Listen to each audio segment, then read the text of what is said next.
But when you've pressed, you've done a pretty good job at it. And why do you think you've been so successful with that press?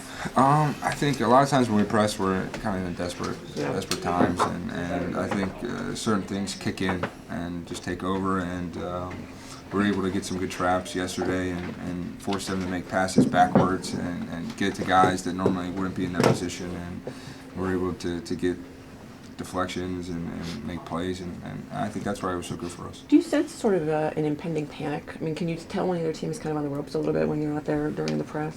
A little bit, yeah. I mean,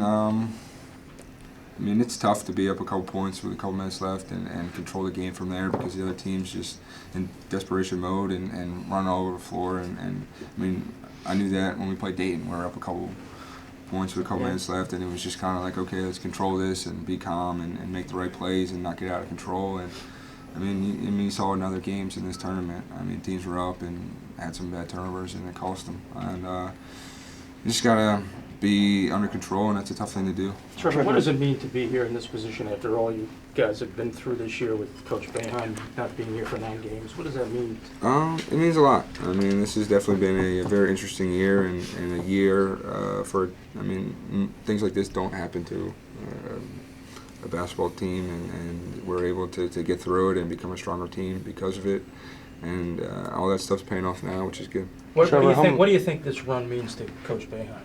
I think it means a lot. I mean, he's obviously coached a lot of really good teams, and a lot of times I don't think he's ever been a 10 seed before. And I think it's definitely special to make it this far when no one really picked you to go that far, and no one really had us going this far. So I think it's definitely special for him to lead us and be the guy for us. What were his first words when he came back and addressed the team? Do you remember? I can't say those words right now. But I mean, he was not happy with us, and he wasn't happy with us because we weren't playing the way that he knew that we could, and I know it was frustrating for him because he couldn't do anything about it, or I mean, his job is to coach, and he couldn't coach us, and I know that was tough for him. And when he came back, I mean, we were fortunate enough to have good coaching staff for those 9 games, but when he came back, I mean, he got right back into it, and it was like he never left.